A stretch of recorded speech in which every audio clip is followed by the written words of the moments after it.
ಬನ್ನಿ ಸ್ನೇಹಿತರೆ, ನಮ್ಮ ನಮಸ್ತೆ ಹಿಂದೂಸ್ತಾನ್ ಇಂದಿನ ಎಪಿಸೋಡ್ಗೆ ಎಲ್ಲರಿಗೂ ಸ್ವಾಗತ ಸುಸ್ವಾಗತ.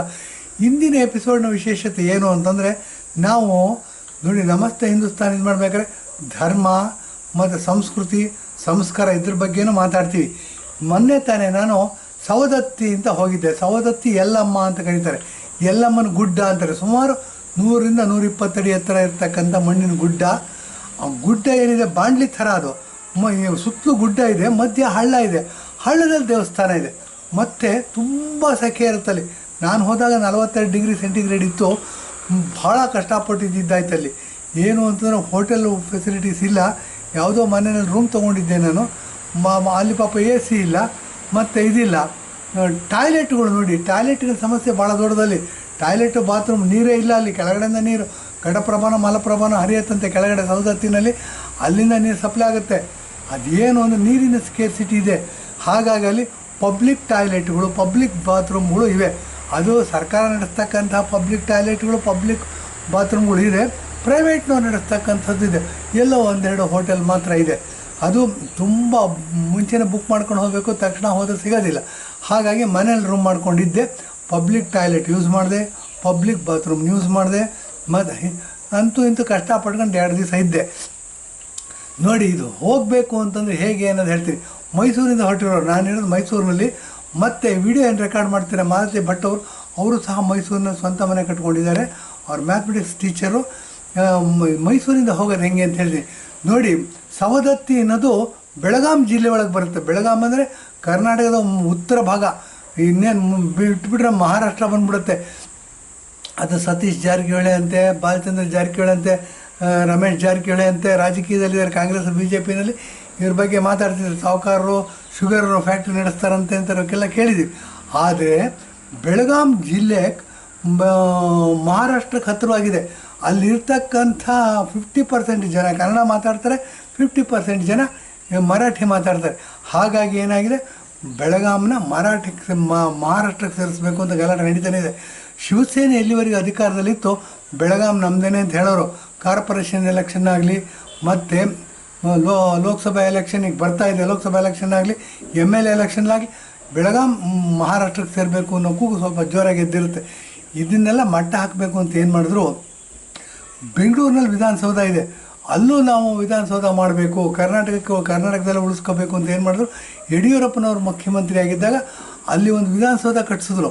ಆ ವಿಧಾನಸೌಧ ಕಟ್ಟಿಸ್ಬಿಟ್ಟು ಅಲ್ಲೂ ಸಹ ಅಸೆಂಬ್ಲಿಗಳು ನಡೆಯುತ್ತೀಗ. ಏನಾಗುತ್ತೆ, ಈ ಥರ ಮರಾಠಿಗರ ಪ್ರಭಾವ ಜಾಸ್ತಿ ಇದೆ. ಸಂಸ್ಕಾರ ಮತ್ತು ಸಂಸ್ಕೃತಿಯನ್ನು ಮಾತ್ರ ನಾವು ತೊಗೊಂಡು ಮಾತಾಡ್ತಾ ಇರೋದು. ಆ ದೃಷ್ಟಿಯಿಂದ ಸವದತ್ತಿ ಏನಿದೆ ನೋಡಿ, ಸವದತ್ತಿ ಅನ್ನೋದು ಬೆಳಗಾಂ ಜಿಲ್ಲೆಯಲ್ಲಿರ್ತಕ್ಕಂಥ ತಾಲೂಕು. ಮತ್ತು ಧಾರವಾಡಕ್ಕೆ ಹತ್ತಿರವಾಗಿದೆ ಇದು. ನಾವು ಮೈಸೂರಿಂದ ಧಾರವಾಡಕ್ಕೆ ಟ್ರೈನಲ್ಲಿ ಹೋಗಿದ್ದು. ಸ್ಲೀಪರ್ ಕೋಚ್, 3 ಟೈರ್ ಸ್ಲೀಪರ್ ಕೋಚಲ್ಲಿ 295 ರೂಪಾಯಿ ರಿಸರ್ವೇಷನ್ ಚಾರ್ಜ್ ಸೇರಿಸಿ ಬುಕ್ ಮಾಡೋ, ಅಡ್ವಾನ್ಸ್ ಬುಕ್ಕಿಂಗ್ ಮಾಡ್ತೀವಿ ಅಂತಂದರೆ ಸುಮಾರು ರಾತ್ರಿ 9:30 ಬಿಡುತ್ತೆ ಟ್ರೈನ್. ಇಲ್ಲಿಂದ ಬೆಳಗ್ಗೆ 6 ಗಂಟೆಗೆ ಧಾರವಾಡ ತಲುಪುತ್ತೆ. ಧಾರವಾಡ ತಲುಪಿದ್ರೆ ರೈಲ್ವೆ ಸ್ಟೇಷನ್ ಮುಂಭಾಗದಲ್ಲೇ ಬಸ್ಸುಗಳು ಏನಾಗುತ್ತೆ, ಧಾರವಾಡದಲ್ಲಿ 2 ಬಸ್ ಸ್ಟ್ಯಾಂಡ್ ಇದೆ. ಹಳೆ ಬಸ್ ಸ್ಟ್ಯಾಂಡ್, ಹೊಸ ಬಸ್ ಸ್ಟ್ಯಾಂಡ್ ಅಂದ್ಬಿಟ್ಟು. ಹೊಸ ಬಸ್ ಸ್ಟ್ಯಾಂಡ್ಗೆ ಹೋಗಬೇಕು ನಾವು, ಯಾಕೆಂದರೆ ಅಲ್ಲಿಂದ ಸವದತ್ತಿಗೆ ಹೋಗಬೇಕಿತ್ತು. ಸವದತ್ತಿಯಿಂದ ಯಲ್ಲಮ್ಮ ಗುಡ್ಡಕ್ಕೆ ಮತ್ತೆ ಬೇರೆ ಬಸ್ ಅಥವಾ ಆಟೋ ಹಿಡಿಬೇಕಿತ್ತು. ನೋಡಿ, ಧಾರವಾಡದಿಂದ ಸವದತ್ತಿಗೆ ಹೋಗಬೇಕು ಅಂದರೆ ಹೊಸ ಬಸ್ ಸ್ಟ್ಯಾಂಡ್ಗೆ ಹೋಗಬೇಕು. ಅಲ್ಲಿ ಸಿಟಿ ಬಸ್ಗಳನ್ನ ಹಿಡಿದು ಹೊಸ ಬಸ್ ಸ್ಟ್ಯಾಂಡ್ಗೆ ಹೋಗಿದ್ದು. ಹೊಸ ಬಸ್ ಸ್ಟ್ಯಾಂಡ್ಗೆ ಹೋಗಿ ಅಲ್ಲಿಂದ ಸವದತ್ತಿಗೆ KSRTC ಬಸ್ಗಳಿವೆ, ಸರ್ಕಾರಿ ಬಸ್ಗಳಿವೆ. 54 ರೂಪಾಯಿ ಚಾರ್ಜು. ಅದು ಸುಮಾರು 1 ಗಂಟೆ 1.25 ಗಂಟೆ ಪ್ರಯಾಣ. 45-50 ಕಿಲೋಮೀಟ್ರ್ ದೂರ ಅಷ್ಟೇ. ತುಂಬ ಹೀಟ್ ಇರುತ್ತೆ. ಅದನ್ನು ತುಂಬ ನರಕ ಯಾತನೆ ಅನುಭವಿಸ್ಕೋಬೇಕು. ಮತ್ತು ಅದರಲ್ಲಿ ಈ ಸಿದ್ದರಾಮಯ್ಯನವರು ಫ್ರೀ ಮಾಡಿದ್ದಾರೆ. ಸ್ತ್ರೀ ಶಕ್ತಿ ಇದು ಅಂತ ಹೆಂಗಸರೆಲ್ಲ ಬಸ್ಸಲ್ಲಿ ಬಂದು ಏನಾಗುತ್ತೆ, ಹೆಂಗಸರು ಏನೂ ಕೆಲಸ ಇರಲ್ಲ, ಏನೂ ಉದ್ದೇಶನೇ ಇಲ್ಲ, ಫ್ರೀ ಮಾಡಿದಾರಲ್ಲ ಅಂತ ಯಲ್ಲಮ್ಮ ಗುಡ್ಡಕ್ಕೆ ಬರೋದು. ಅಲ್ಲಿ ಬೆಳಗಾಂನವ್ರು ಇರ್ಬೋದು, ಬಿಜಾಪುರದವ್ರು ಇರ್ಬೋದು, ಗದಗವ್ರು ಇರ್ಬೋದು, ಹಾವೇರಿ ಇರ್ಬೋದು, ಎಲ್ಲ ಕಡೆ ಹೆಂಗಸರು ಬಂದುಬಿಡ್ತಾರೆ. ತುಂಬ ಕಷ್ಟಪಟ್ಟು ಹೋಗಬೇಕು ನಾವು, ಗಂಡಸರು ಹೋಗಬೇಕು ಅಂತಂದರೆ. ಇದನ್ನು ಸಹ ವಿಡಿಯೋ ಹಾಕಿದ್ದೀವಿ, ನೋಡ್ಬೋದು. ಏನಾಗುತ್ತೆ ಅಂತಂದರೆ ಇದು ಒಂದು ದುರಂತ. ಇದು ನಮಗೆ ಬದುಕಲ್ಲೇ ಸತ್ತೋದ್ಮೇಲೆ ಗರುಡ ಪುರಾಣದಲ್ಲಿ ಹೇಳ್ತಾರೆ, ಸತ್ತೋದ್ಮೇಲೆ ನರಕ ದೊಡ್ತಾರಂತೆ, ಕುದಿಯೋ ಎಣ್ಣೆಲಿ ಹಾಕ್ತಾರಂತೆ, ಈಟಿನಲ್ಲಿ ಚುಚ್ಚುತ್ತಾರಂತೆ. ಇದೆಲ್ಲ ಗರುಡ ಪುರಾಣದಲ್ಲಿ ಕೇಳ್ತೀವಿ. ನಮಗೆ ಸಿದ್ದರಾಮಯ್ಯನವರು ಫ್ರೀ ಮಾಡಿಬಿಟ್ಟು ಜೀವಂತವಾಗೇ ನರಕ ತೋರಿಸ್ಬಿಟ್ರು. ಇರಲಿ, ನಾವು ಹೋಗಿದ್ದು ಯಲ್ಲಮ್ಮ ಗುಡ್ಡಕ್ಕೆ ಹೋಗಿದ್ದು. ನಮ್ಮದು ಅನೇಕ ಬೇಡಿಕೆಗಳಿತ್ತು, ಅದೆಲ್ಲ ಪೂರೈಸಲಿ ಅಂತ ಅಂದ್ಬಿಟ್ಟು ಹೋಗಿದ್ದು. ಏನಾಗುತ್ತೆ, ಸವದತ್ತಿಗೆ ಧಾರವಾಡದಿಂದ 1 ಗಂಟೆ ಪ್ರಯಾಣ ಅಂತ ಇಟ್ಕೋಬೋದು ಅಪ್ರಾಕ್ಸಿಮೇಟ್ಲಿ, ಸ್ವಲ್ಪ ಹೆಚ್ಚು ಕಡಿಮೆ ಆಗ್ಬೋದು. ಅಲ್ಲಿಂದ 54 ರೂಪಾಯಿ ಬಸ್ ಚಾರ್ಜ್. ಬನ್ನಿ, ಆ ಸವದತ್ತಿಯಿಂದ ಯಲ್ಲಮ್ಮ ಗುಡ್ಡಕ್ಕೆ ಹೋಗ್ತೀವಿ. ಯಲ್ಲಮ್ಮ ಗುಡ್ಡಕ್ಕೆ ಹೋದರೆ 40 ರಿಂದ 42 ಡಿಗ್ರಿ ಸೆಂಟಿಗ್ರೇಡ್ ನಾನು ಹೋಗಿದ್ದ ಕಾಲಕ್ಕೆ. ಎಷ್ಟು ಹೀಟ್ ಇರ್ಬೋದು. ಸುತ್ತಲೂ ಗುಡ್ಡ ಬಾಣಲಿ ಥರ, ಅದು ಕೆಳಗಡೆ ಫ್ಲಾಟ್ ಆಗಿದೆ, ಹಳ್ಳ. ಅದು ಹಳ್ಳದಲ್ಲಿ ದೇವಸ್ಥಾನ ಇದೆ ನೋಡಿ. ದೇವಸ್ಥಾನ ಇದೆ. ಸವದತ್ತಿ ಇರೋದು ಬೆಳಗಾಂ ಜಿಲ್ಲೆ ಒಳಗೆ. ಯಲ್ಲಮ್ಮ ಗುಡ್ಡ ಇರೋ ಸವದತ್ತಿ ತಾಲೂಕಲ್ಲಿ. ಸವದತ್ತಿ ಊರಿಂದ ಹಿಡಿದು ಯಲ್ಲಮ್ಮ ಗುಡ್ಡಕ್ಕೆ ಆಟೋಗಳು ಹೋಗುತ್ತೆ. 20 ರೂಪಾಯಿ ಕೊಟ್ಟು ಹೋಗಿದ್ದು ನಾವು. ಯಾಕೆಂದರೆ ಬಸ್ ಹೋಗೋಕ್ಕೆ ಆಗೋದಿಲ್ಲ, ಅಷ್ಟು ರಶ್ ಇರುತ್ತೆ. ಹೆಂಗಸರು ಫ್ರೀ ಕೊಟ್ಟಿರೋದ್ರಿಂದ ಯದ್ವಾದದ್ದು ನರಕ ದರ್ಶನ ಇಲ್ಲೇ ಮಾಡಿಸ್ಬಿಡ್ತಾರೆ ಸಿದ್ದರಾಮಯ್ಯನವ್ರು. ಹಾಗಾಗಿ ಏನಾಯಿತು, ನಾವು ಆಟೋದಲ್ಲಿ ಹೋದ್ವಿ. 20 ರೂಪಾಯಿ ಆಟೋ. ಏನಾಯಿತು, ಅಲ್ಲಿ ಹೋಗಿ ಅಲ್ಲಿ ಹೋಟೆಲ್ ಸಿಗಲಿಲ್ಲ. 1-2 ಹೋಟೆಲ್ ಇತ್ತು ಅಷ್ಟೇ. ರೂಮಲ್ಲಿ ಇದು ಮಾಡ್ಕೊಂಡಿದ್ದು 1,000 ರೂಪಾಯಿ ರೂಮಿನ ಬಾಡಿಗೆ. ಪಬ್ಲಿಕ್ ಟಾಯ್ಲೆಟ್ ಯೂಸ್ ಮಾಡಬೇಕಿತ್ತು, ಪಬ್ಲಿಕ್ ಬಾತ್ರೂಮ್ ಯೂಸ್ ಮಾಡಬೇಕಿತ್ತು. ನಾವು ಉಳ್ಕೊಂಡಿದ್ದಂಥ ಮನೆ ಹತ್ತಿರನೇ ಪಬ್ಲಿಕ್ ಟಾಯ್ಲೆಟ್ ಇತ್ತು ಮತ್ತು ಕ್ಲೀನಾಗಿತ್ತು. ಪ್ರೈವೇಟ್ನವರು ಪಬ್ಲಿಕ್ ಬಾತ್ರೂಮ್ ರನ್ ಮಾಡ್ತಾರೆ, ಗೌರ್ಮೆಂಟ್ನವ್ರದ್ದು ರನ್ ಮಾಡ್ತಾರೆ. ಸೊ ಎಲ್ಲ ಚೆನ್ನಾಗಿರುತ್ತೆ, ಏನು ತೊಂದರೆ ಇಲ್ಲ. ಸೊ ನಾವು ಸಾರ್ವಜನಿಕವಾಗಿ ಮನೆಯಲ್ಲಿ ರೂಮ್ ತಗೊಂಡು ಸಾರ್ವಜನಿಕವಾಗಿ ಇರ್ತಕ್ಕಂಥ ಕಕ್ಕಸ್ಸು ಮತ್ತು ಬಾತ್ರೂಮ್ನ ಉಪಯೋಗಿಸಿದ್ದು. ಇದು ಗಮನದಲ್ಲಿ ಇಟ್ಕೋಬೇಕು. ಸುಮಾರು 1,000 ರೂಪಾಯಿ ರೂಮ್ ಬಾಡಿಗೆ ಕೊಟ್ಟಿದ್ದು.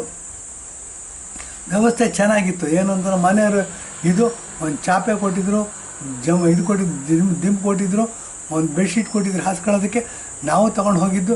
ಆಗ 2 ದಿವಸ ಕಾಲ ಕಳೆದಿದ್ದು. ಬನ್ನಿ, ಇಲ್ಲಿ ದೇವರ ದರ್ಶನ ಮಾಡಬೇಕು ಅಂತಂದರೆ ನೋಡಿ, ಎಲ್ಲ ಹರಕೆ ಹೊತ್ಕೋತಾರೆ. ಮಕ್ಕಳಾಗಲಿ ಅಂತ ಹರಕೆ ಹೊತ್ಕೊಂಡವ್ರು ಬರ್ತಾರೆ, ಮದುವೆ ಆಗಲಿ ಗಂಡು ಸಿಗಲಿ ಅಂತ ಹರಕೆ ಹೊತ್ಕೊಂಡ್ರವ್ರು ಬರ್ತಾರೆ. 1000 ಸಮಸ್ಯೆಗಳು, 1000 ಪ್ರಶ್ನೆಗಳಿಗೆ ಪರಿಹಾರ ಹುಡ್ಕೊಂಡು ಜನ ಇಲ್ಲಿಗೆ ಬರ್ತಾರೆ. ಎಲ್ಲಿಯವ್ರು ಜನ ಬರ್ತಾರೆ ಅಂದರೆ ಗೋಕಾಕ್ನವ್ರು ಬರ್ತಾರೆ, ಬೆಳಗಾಂನವ್ರು ಬರ್ತಾರೆ, ಕಾರವಾರದವ್ರು ಬರ್ತಾರೆ, ಮಹಾರಾಷ್ಟ್ರದಿಂದ ಬರ್ತಾರೆ, ಮತ್ತು ಬೀದರಿಂದ ಬರ್ತಾರೆ, ಉತ್ತರ ಕರ್ನಾಟಕದ ಎಲ್ಲ ಭಾಗದ ಜನ ಬರ್ತಾರೆ. ಶಕ್ತಿ ದೇವತೆ ಅಂತಂದರೆ ಯಲ್ಲಮ್ಮ ಅಂತಂದರೆ ರೇಣುಕಾ ಅಂತಲೇ ಕರೀತಾರೆ. ರೇಣುಕಾ ಅಂತ ಕರಿಬೇಕಾದ್ರೆ ಸ್ವಲ್ಪ ಇದರ ಆಳಕ್ಕೆ ಇಡಬೇಕು ನೋಡಿ. ಶಂಕರಾಚಾರ್ಯರು 8ನೇ ಶತಮಾನದಲ್ಲಿ ಇರ್ತಾರೆ. ಅದಕ್ಕಿಂತ ಹಿಂದೆ ಸುಮಾರು 300, 400, 500, 600 ವರ್ಷಗಳ ಹಿಂದೆ ಋಷಿ ಪರಂಪರೆ ಇರುತ್ತೆ ನಮ್ಮಲ್ಲಿ. ಋಷಿ ಪರಂಪರೆ ಅಂತ ಬಂದಾಗ ಒಂದು ಸ್ವಲ್ಪ ಡಿವಿಯೇಟಾಗಿ ID ಅಂತ ಹೇಳ್ತೀನಿ. ID ಅಂದರೆ ಐಡೆಂಟಿಫಿಕೇಷನ್ ಕಾರ್ಡ್ ಅಂತ ಕೊಡ್ತೀವಿ. ನಮಗೆ ಆಧಾರ್ ಐಡೆಂಟಿಫಿಕೇಷನ್ ಕಾರ್ಡು ಈಗ ಕರ್ನಾಟಕ ಸರ್ಕಾರ, ಭಾರತ ಸರ್ಕಾರ ಕೊಟ್ಟಿರೋದು. ಸ್ಕೂಲಲ್ಲಿ ಹೋದರೆ ಒಂದು ಟ್ಯಾಗ್ ಕೊಟ್ಬಿಟ್ಟು ಮಾಲೆ ಥರ ಹಾಕ್ಬಿಟ್ಟು ಪ್ಲಾಸ್ಟಿಕ್ ದಾರದಲ್ಲಿ ಹಾಕ್ತಾರೆ. ಅದ್ರಲ್ಲಿ ಫೋಟೋ ಇರುತ್ತೆ. 1ನೇ ಕ್ಲಾಸ್ ಹುಡುಗ, ಇಂಥ ಡೇಟ್ ಆಫ್ ಬರ್ತ್, ಇಂಥ ಮನೆ ಅಡ್ರೆಸ್ ಏನೇನೋ ಕೊಟ್ಟಿರ್ತಾರೆ. ಇದನ್ನು ಹಾಕ್ಕೊಂಡು ಹೋದ್ರೆ ಸ್ಕೂಲಲ್ಲಿ ಎಂಟ್ರೆನ್ಸ್ ಫ್ರೀ, ಆರಾಮ್. ಇವು ನಮ್ಮ ಸ್ಕೂಲ್ ಹುಡುಗ ಅಂತ ಗೊತ್ತಾಗುತ್ತೆ. ಇದು ಎಷ್ಟರ ಮಟ್ಟಿಗೆ ವ್ಯಾಲಿಡ್ ಅನ್ನೋದ್ರ ಬಗ್ಗೆನೂ ಚರ್ಚೆ ಮಾಡ್ತಿದ್ವಿ.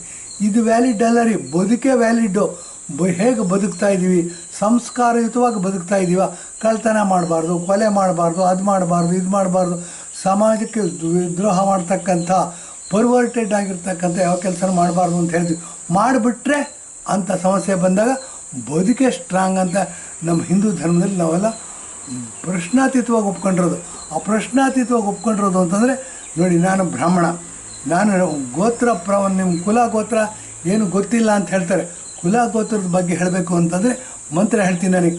ಭಾರ್ಗವ, ಚಾವನ, ಆಪ್ನವ, ಔರವ, ಜಮದಗ್ನೇತಿ ಪಂಚಾರ್ಷ್ಯ ಪ್ರವರಾನ್ವಿತ ಶ್ರೀವತ್ಸ ಗೋತ್ರ ಕಾತ್ಯಾಯನಿ ಸೂತ್ರಸ್ಯ ಶುಕ್ಲ ಯಜುರ್ವೇದ ಶಾಖಾಧ್ಯಾಯಿ ಎಂ ಪುಟೂರಾಯಣ ಶರ್ಮಸ್ಯ ಪುತ್ರ ಅಹಂ ಉದಯನಾರಾಯಣ ಅಭಿವಾದಯಾಮಿ.